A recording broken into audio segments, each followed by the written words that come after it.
Okay, we're rolling. If you see me fall off this chair, mind your business, because I've tried so hard to find somewhere that is flat and it's just not working. So I asked some people who know me to ask me some questions about my journey and my life as a videographer and photographer and how I got to where I am today. And buckle up, because we're about to get deep. But, I've been saying I'll do this podcast for about 5 years now, and I thought, if I don't do it now, then I'm not going to do it all. So this one is the first one where it's just going to be me and you, and we've got some questions here on my phone, and we're going to go through them, and hopefully you'll learn something from it, and away we go. So I'm going to read the questions off, and we'll have a chat. It's quite nice here. It's one of my favourite places to go. It's one of the first places that I came to when I first started. We're at Lady Bower Reservoir, and it's quite nice here. So, but it's currently flooded, and so everywhere that was flat that I could sit is now underwater. So we're not doing too good there. Okay. So question one: what motivated you to pursue photography and videography? It's quite a funny story, this one, to be honest. I always used to take photographs, but I used to hide them all the time. And somebody who was in my life at the time, they found them, and they kept saying, "Yo, you need to show someone. You need to show somebody." And I'll be honest, I thought people would take the mick. I thought people would pick on me for doing it, because it was, it was a bit sort of, I used to like taking pictures of pretty trees and things like that. So I always used to say no. No, I'm not doing it.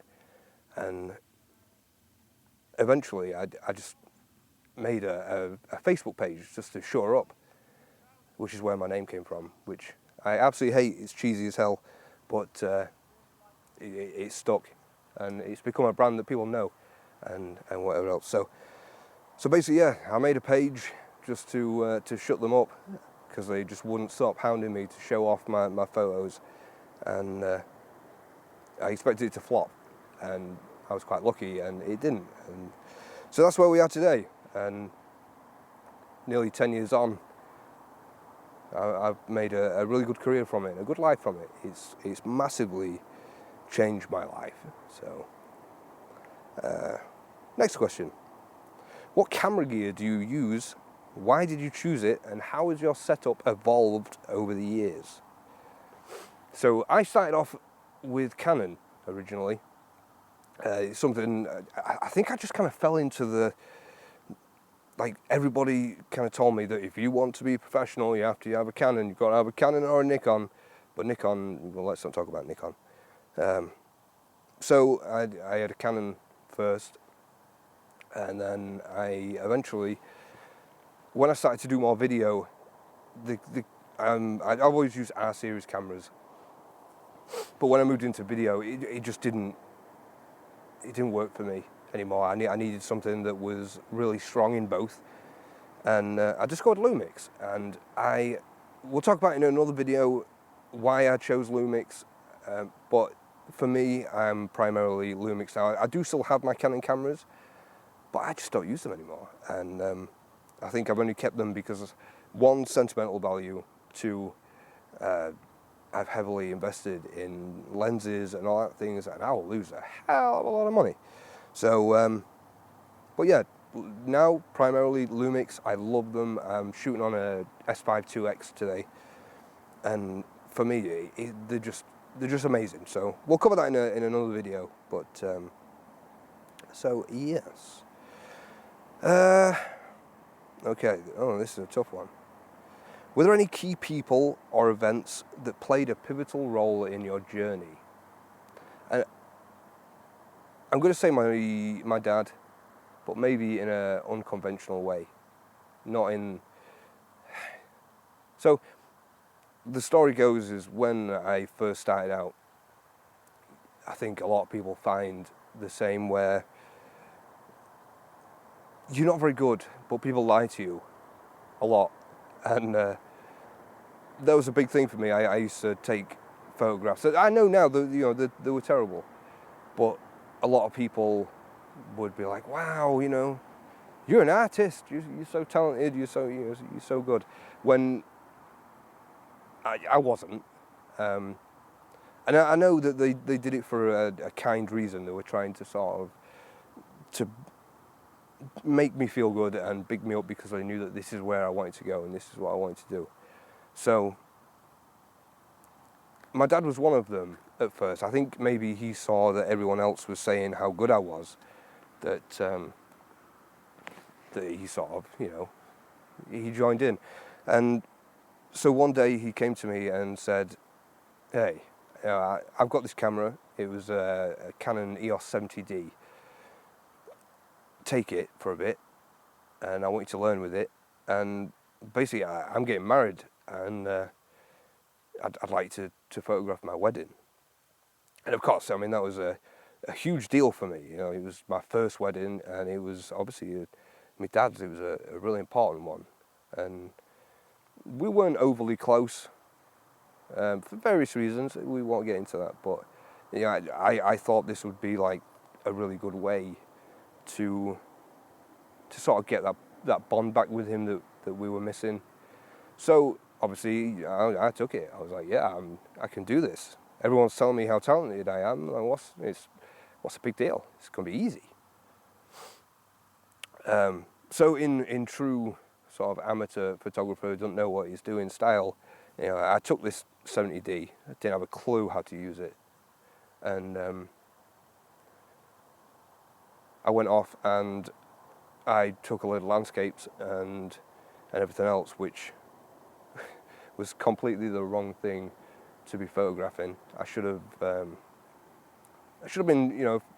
learning how to take photos of people and understanding the settings and what this does and what that does and whatever else. But instead, I was just chuck it on a tripod and obviously everyone was like, "Wow, you're amazing." So it kind of overinflated my ego.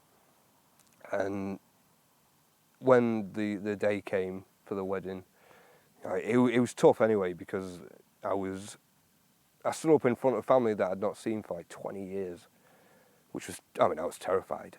And but because everyone had stroked my ego, it made me believe that I could do it. And I didn't have a clue about shutter speed or ISO or anything. I didn't have a clue about the capabilities of the camera. I just didn't understand what I was doing, because I'd gone out and I'd taken a few sort of decent photos in my eyes, and other people's, I guess. Then I believed in myself, and the wedding, it came and went, and I gave him the photographs. And I remember I was shopping and I got a message from him saying, we've had a look at the photographs, ... I don't know what to say. And I was like, well, I mean, there was something there that I was really proud of, so, what's the problem, like? And he said, they're all blurry, and some are out of focus, some are just noisy, grainy, and like, we're devastated. Absolutely devastated. We don't know what to say. And I was heartbroken, understandably. I was devastated. And in true old me style, I took it really badly, and I was the victim in it all. And I spat my dummy out and decided that I would never ever take another photograph again. And then I didn't for probably 2 or 3 months. And I started to feel sort of empty and lost, like there's something missing from my life. And I'd given him the camera back, and I just vowed that that was it. I disappeared off social media for a bit because I was just mortified. And after a few months, I just kind of sort of looked in the mirror and had a word with myself and realised that he was the first person to tell me the truth. Like, I did a terrible job. I went in there, you know, the images were noisy because I was just bumping up the ISO, like, oh, I didn't know what it did. Like, that makes it brighter. So I'll just, you know, I'll like 5,000, 4,000 ISO, and on a 70D, of course, it's going to be grainy as hell. Like, we got noise. We got loads of noise, you know, and all I had was an 18 to 55 kit lens. So, you know, my gear was not up to par. It wasn't good enough. And I didn't know how to use it anyway. So I think it finally clicked that he was right. Like, I did do a shit job, and it was on me.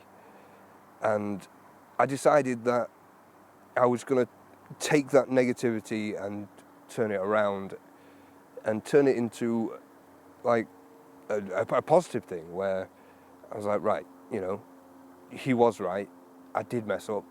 I didn't do it properly, and I did do a bad job. So why don't we try again?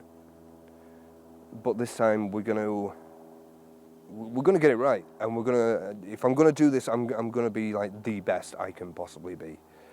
And so I decided that I was gonna. I looked at the photographs, and you know, there was bits where, like, you know, his body was in focus and straight or whatever, but then like his arms were blurry, and that's like, well, why did that happen?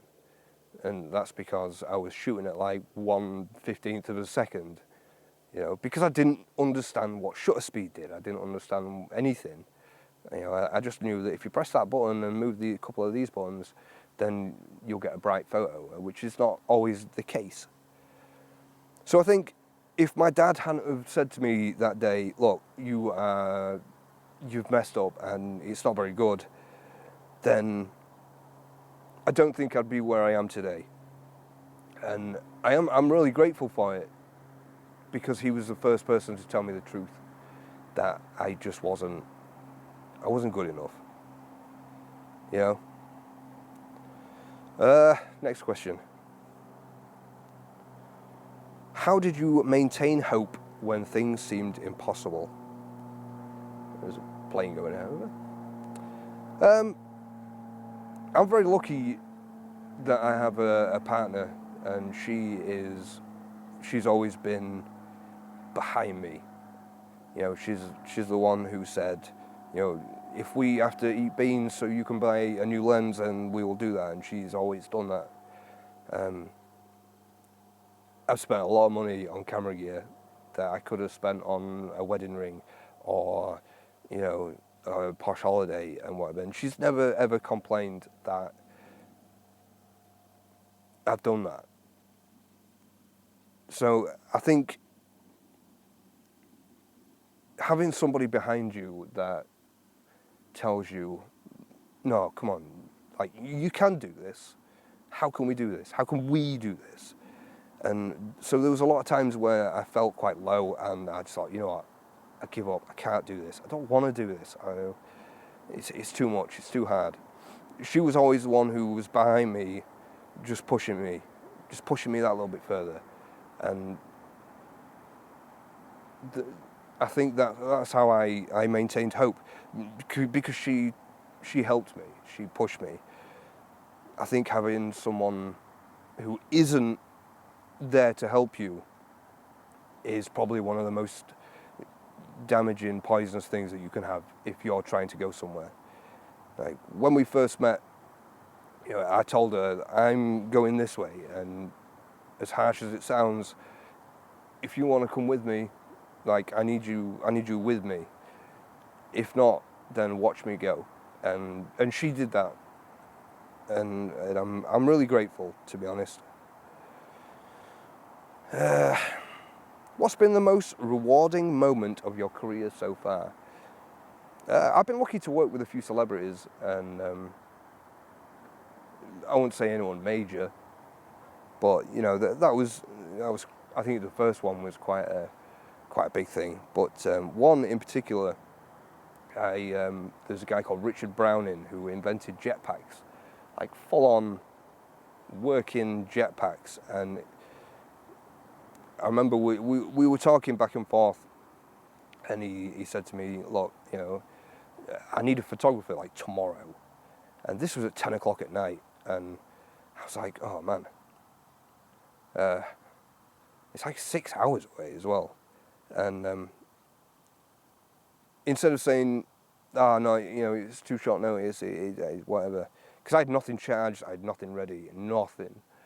And I said, yeah, all right, I'll be there. And I put the phone down, and the second I put the phone down, everything was on charge, and I got ready. And I must have left my house at maybe 2 o'clock in the morning to get there on the Goodwood estate down south.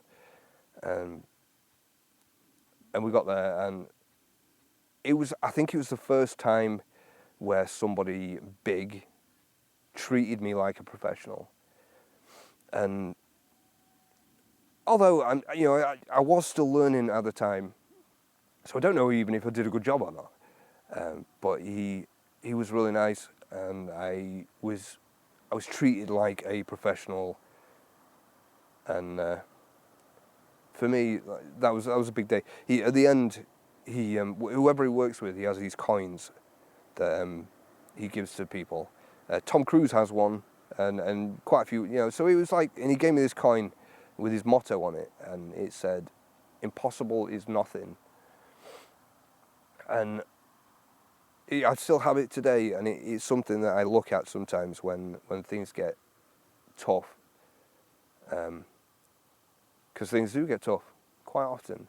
And I think for me that was probably one of the most rewarding moments where, you know, I'd worked with someone who was big, and they were really nice, and they treated me properly. And working on the Goodwood estate is great fun, because, you know, I had a lot of things. So yeah, that was a pretty big one. What has been the biggest obstacle you've faced as a photographer and videographer? I think for me, one of the big ones was when I started doing things properly. I mean, like paying tax and, you know, registered and all that stuff. And it came with a lot of responsibilities that I didn't understand. But also I realised that my prices were way too low, and I had to work that out, because, you know, when you start taking out tax and insurances and subscriptions and costs and all that stuff, I was working for sometimes like £1 an hour, and you know, that was a big hurdle, because I didn't understand how to price things, or, you know, what to charge. And obviously, as well, I didn't know how much tax I would have to pay at the end and all this stuff, and it's like, it was a lot to work out. And not what came with it, you know, there was, because I had to start charging proper money, there was a lot of people who were still not charging proper money. And so it was hard to compete with those people who were doing like full day weddings for like 300 quid. Whereas, you know, I had to start charging money because, you know, there was tax, there was all this stuff that had to come out of that. And I still had to make minimum wage, you know, otherwise what's the point? So I think pricing was probably a big obstacle, a big one, very big. What advice would you give to someone starting in photography and videography today? Don't run before you can walk. I see it often, that people who are not ready, and they're taking jobs that they can't do. And I'm guilty of it. I made that mistake too, where I'd done things that, you know, I just wasn't ready for, and I ended up doing a bad job because I didn't have, you know, people will disagree with me, but like, gear does matter. Gear is important. And there was jobs that I did that, you know, I tried to shoot a wedding video on a GoPro pretty much, and then wondered why it looked terrible, and I had to sort of tell people, like, sorry, you know, it didn't quite work, and obviously they were mad. But it was a lesson that I learned that day, that, like, you know, I tried to run before I could walk, and I tried to do things that I wasn't ready to do, you know. I think my first wedding video. I shot it on an Osmo Pocket 1, and you know, all right. I mean, it wasn't terrible, but you know, in today's standard, it wasn't good enough. But I see it a lot. You know, people trying to do a full day wedding with a Rebel T3i and a kit lens, and when it goes wrong, because it most likely will go wrong, when it does go wrong, then you'll get massively disheartened, and you'll also upset a lot of people. And that's where I've seen a lot of people quit, because they have tried to run before they could walk, and it's just gone horribly wrong. So they've quit, or they've had to quit because, you know, people have come for their heads. So that's, you know, yeah. Can you take us back to a moment when your life needed to change? So that's a tough one, this one. Like, there was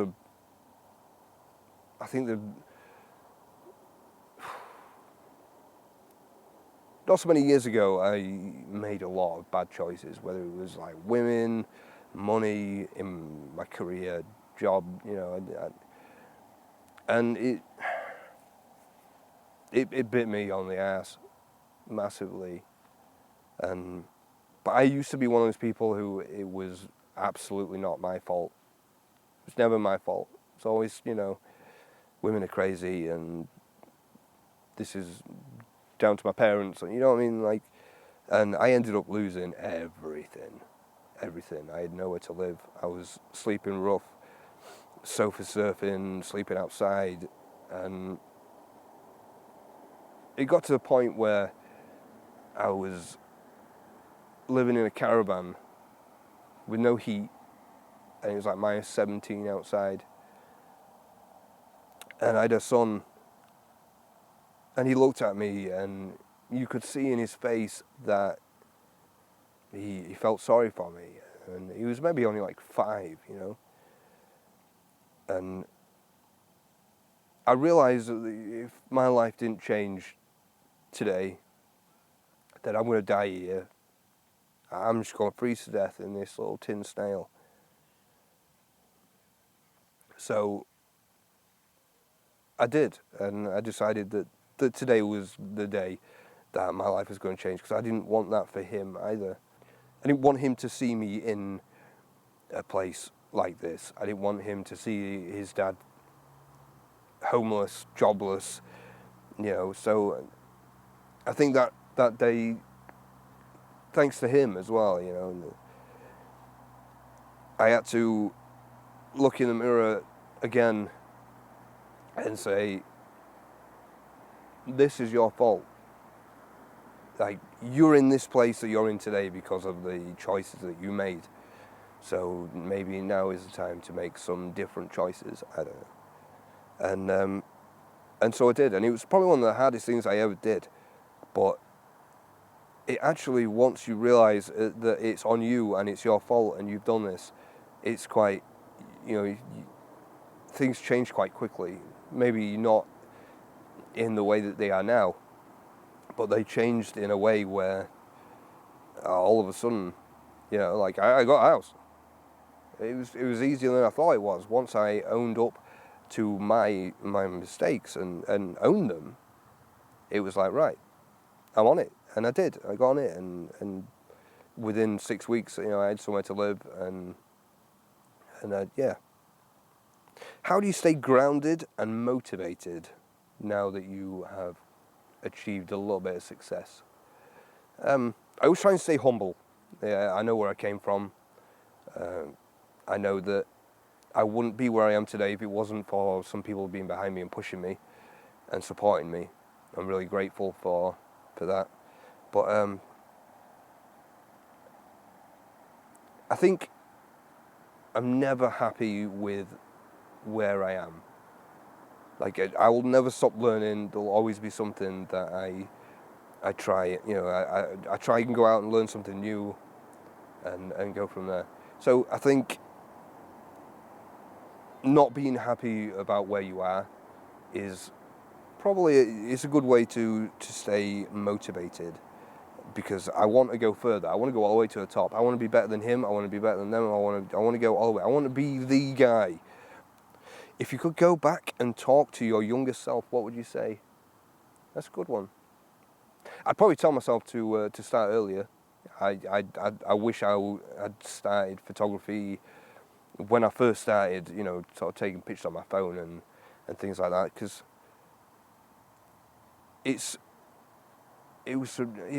taken me a long time to realise who I am, and I think if I had started earlier, my life would be massively different to what it is today. I'm 41 now, and I wish I'd known that this is what I was meant to do in my 20s, because a lot of things I don't think would have happened. What are some values or principles that you live by today? I'm a huge believer in community over competition. That's a big one. There's plenty of work for all of us, and I've always been happy to help people who are struggling. Or, if people have messaged me and said, look, things aren't going the way I want to go. Like, what am I doing wrong? Can you help me? And I've always helped. I always will help if anyone has any questions that they need answering. But they also need to understand that I will always tell the truth. That's a big one that I believe in. I will not blow smoke up anyone's ass. I will tell them straight, here's where I think you're going wrong. And maybe I'm wrong, but this is what I think that you're doing wrong. And I'll help you. Like, let's get a solution. But I think that's one of the values. Just help people, because I know what it's like to have no one help me. I know what it's like to be on your own, and I know what it's like to try and get off the ground, because it's tough. What's the one thing most people don't know about you? I am massively shy. Massively camera shy, especially. That's why I think I like being on the other side of the camera. This is a big step for me today to come out here and do that. That's why there's a bit of distance between me and the camera, because I just, baby steps. I want to do it bit at a time, So yeah, shy, which I'm working on, and I will do my best to get over.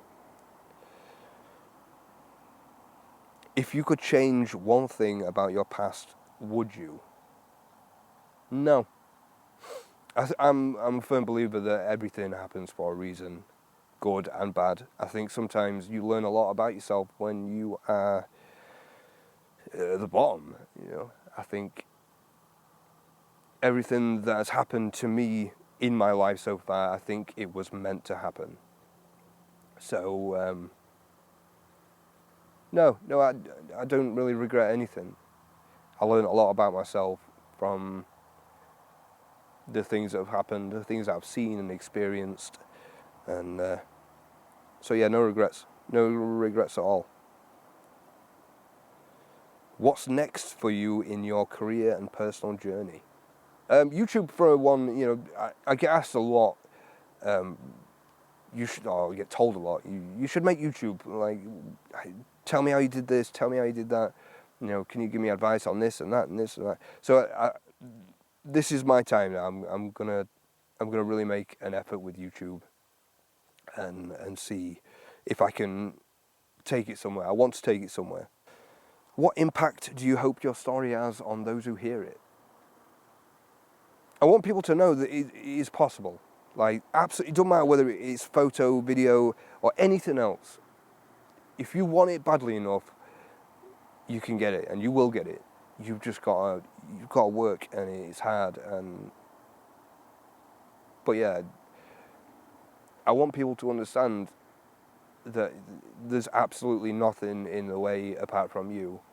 Once you get out of your own way, you can go to the moon, and and get somewhere. You can, whatever you want to achieve.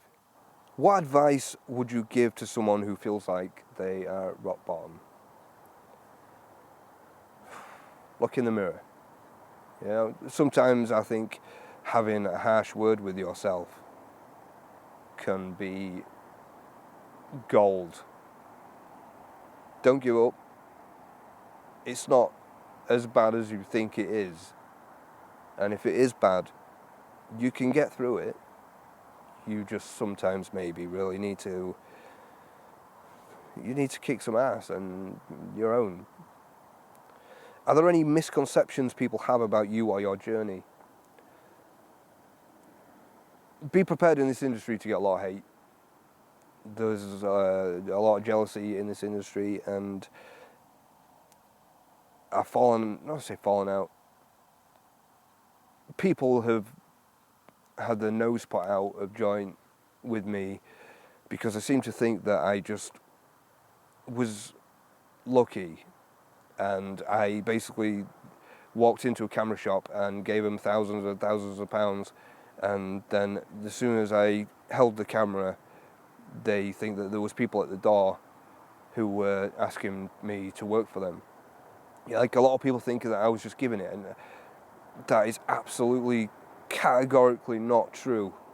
You know, I spent hours and hours and hours and hours on YouTube. I read books. I went out there and I made all these mistakes, and then I looked at them and I realized that they were mistakes, and I went back out and, you know, I've studied, I've practiced, I've networked, I've messaged a million people, you know, and that's something as well. Like you'll message 100 people and 99 people will say no, like, and I've been through the same thing.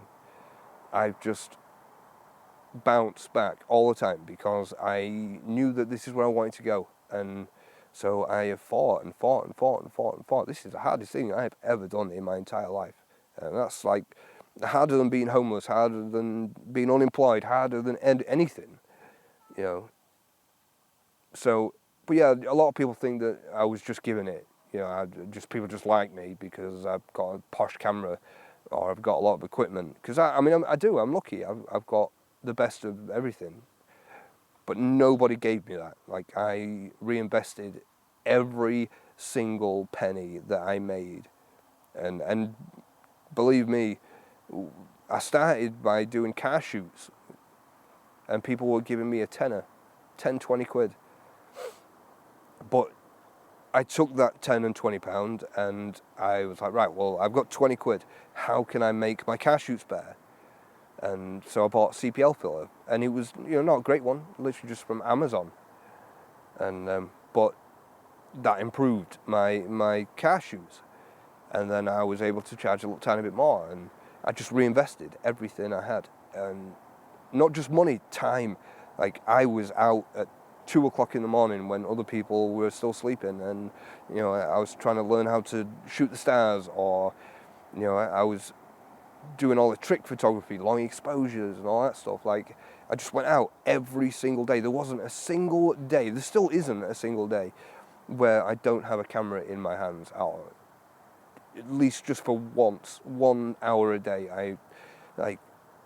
I have worked so hard for this. I wasn't giving it. I earned it and I worked hard for it.